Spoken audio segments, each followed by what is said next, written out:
up, YouTube? So today we're back at it with another one. I'm not sure exactly what I'm gonna be doing to the cars today, but since it's the first day of nice weather and what seems like spring, got Bim chilling out here. And yeah, I'm probably just gonna end up throwing some like spring tires on this thing because the winter wheels don't fit. They make it very not fun to drive because every time you turn the wheel, something's rubbing, or yeah, just makes a lot of noise. So probably gonna throw the spring wheels on it. I might steal that wheel and put a different wheel on the front of the silver car just because one of my roundels has a flat on it. I think it was when it was on that car, I dropped it down a little bit too low and rubbed through a tire. So yeah, pretty much just gonna be switching wheels. Gonna mess around with this thing a little bit because so I got it to run the other day, but one thing that's super weird is sometimes it won't like crank immediately, so you have to sit there and wow for like a minute. But oh man, I'm trying to stop myself from saying because someone pointed out in the last video, and I know that I do it, it's just I'm new to the YouTube, so trying to work at it. Yeah, so other than that, pretty much gonna figure out why that's not starting, maybe mess around with this a little bit, but mainly just gonna be fucking around with the 318 today. So came up to the tire stack. I'm just trying to find two that have matching nice, like somewhat spring tires on them. I wish I had a second one of that because that's like a perfect tire, other than it's probably from, let's see, I don't see a tire date on there. Oh, nice little turbo keychain in my pocket. I think that says 08. So yeah, probably not a great idea to run those, but probably gonna go throw those on the front and maybe steel. Actually, no, the steelies have chunks out of them because I use these for a drift event. Solid. Yeah, so maybe those on the front and those on the rear. So those have a bigger tire. I don't know, we'll see. So I forgot I had Style 2s down behind the silver car that actually aren't in too bad a condition. The tires aren't like fantastic, they're definitely 10 years old or so, but gonna throw these ones on the front. I'm gonna steal that one off that car, throw something on there for the time being, and yeah, little dude's just chilling there. Gonna take him on a hike in a little bit, but yeah, we got some car work to do first. All right, so I haven't even tested to pre-crank it, but let's see if it does the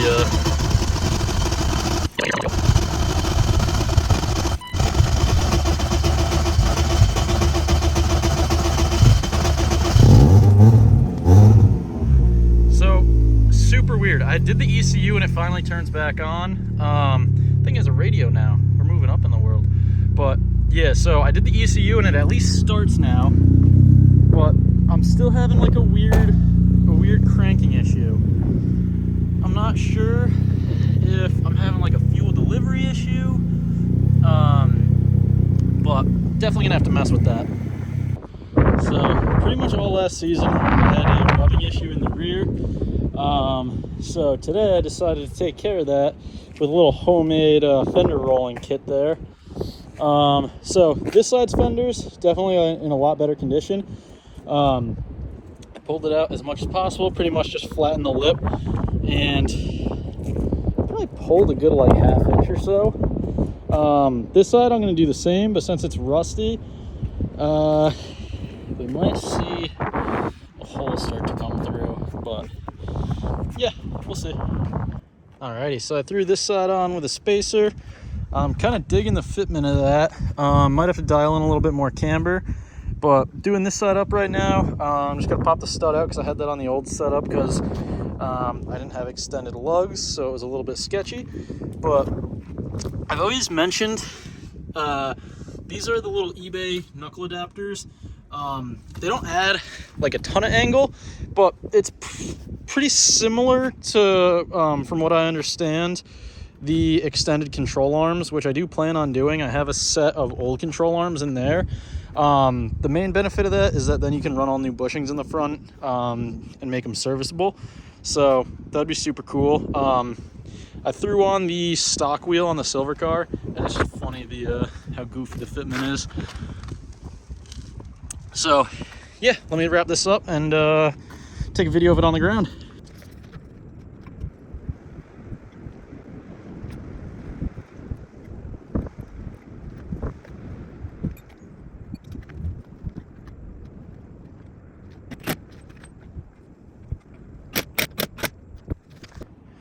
All right, so I was about to drop the car, and just from doing drift events and whatnot, I've gotten in the habit of pulling at each tire before I drop it onto the ground. I was feeling some play up here, and I've been noticing while driving, there's almost like a slight vibration in the wheel. It's not the end of the world, but right up here, the upper strut bolt, I don't think I tightened it down after I did the control arms at the track. I gotta stop saying but yeah, the last drift event that I did, so I had COVID all leading up to the drift event, so I did zero prep on the car. Didn't know I had a bad control arm, so I had to do it at the track. I was in a super rush. I mean, I've driven the car maybe 10 times since that event, so it's not like I was putting myself at huge risk, but nice to know that that's tightened up, and it probably hasn't been for a good 4 or 5 months or so. So I know this has definitely been mentioned in a YouTube video before. With the spacers, you just line it up to the holes, you snake them through, and then you tighten down. Whoever created lug studs or lug nuts like this is an actual terrorist, because these things are the worst. So gonna run them on here for a little bit longer just because I'm broke and don't have a full set of studs for the front, but at some point I definitely will convert it to these studs just for easy use. I mean, the fronts, it's not the biggest deal. It's nicer for the rear so that you can just like and do a 30-second tire change, but not the end of the world. So I'm gonna go take this for a real quick test drive, shake it down real quick, make sure that nothing is feeling funky, and that's probably gonna be, for the most part, it today. One thing that I didn't touch on under the back seat, I had to tighten that down, and I still have to crimp the connectors for the level sensor. So pretty much just leaving that apart, and yeah, I'm gonna start driving now. Alrighty guys, so got everything done on the 318. So the tires are switched.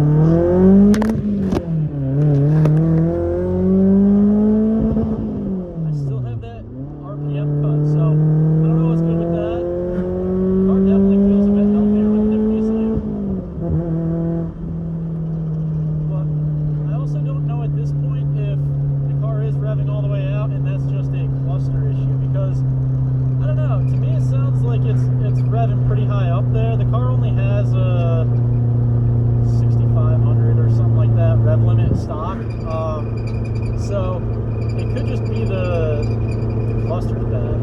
So I don't know, probably gonna fuck around with it more. That looks like Krez. So nice, it definitely was. I'm gonna go put some fuel in it too. I'm wondering if that's part of my starting issue. Hopefully I don't get stuck at a gas station with it sitting there cranking. That'd be embarrassing. But other than that, I might take it for a little shakedown and call it a day. Probably gonna bring Bim for a walk and then keep wrenching on the silver car tomorrow, because while I did want to work on it today, I'm a little scared of starting it myself. I don't know, I just have friends who have 1Js who know them much better than I do, so it would make sense to just have them overlook everything, make sure that I'm not gonna blow myself up. I don't know, that's just my logic, but probably gonna end it here with some B-roll, and I hope you guys have a fantastic weekend. I'm sure I'm gonna be uploading again either tomorrow or Sunday, but since it is Friday afternoon, hope you have a good one, and yeah, enjoy. Well, so I may have taken the quote, "If you don't fuck around, you're not gonna find out," a little too literally. I just went for a shakedown test, and I believe I snapped an axle. It seems like a one-wheel drive on the way home.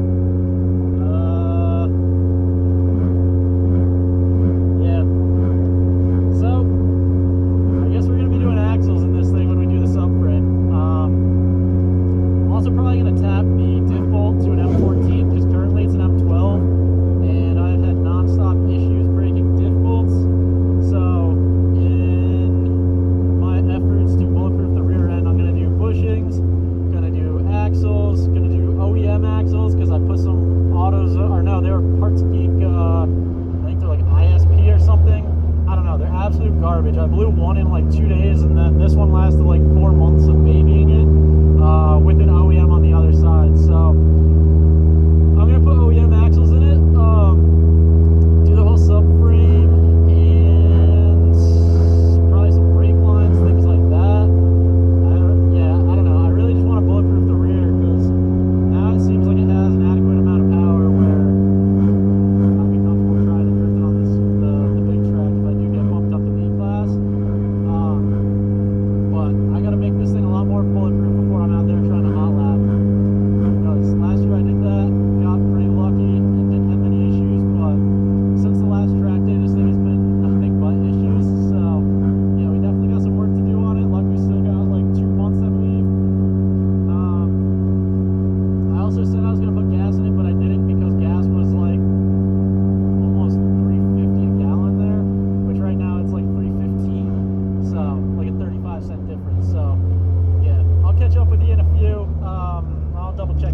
actually a blown axle. Alright, so as I kind of expected, I snapped another axle. So, I believe all the rear end issues are mainly sprouting from bad subframe bushings, so that's probably going to be one of the next things that I tackle on this before I drive it much more, because, yeah, I can't be snapping diff bolts every time that I go to drive the car 5 minutes down the road. But, yeah, that's probably going to conclude today. I'm going to hit up Sean, see if I can grab those bushings this weekend, if he wants to sell them. Probably drop the rear subframe on that, do those, maybe get the silver car running. I don't know. We got a lot to do. After we do all the e36 stuff, then we got to do control arms on the e34. And what do you guys think? I'm digging the way that the 18s look. The white 18s, they look kind of fire on it. But at the same time, I kind of want to get some like chrome 3-piece 19s and get that fitment like, But I don't know. That's another day, another problem. But yeah, hopefully we'll work on the JZ car a little bit more this weekend, and a little bit more on that car. I do like the way that the summer wheels look. Nice little drift fitment. But yeah, have a good one, guys.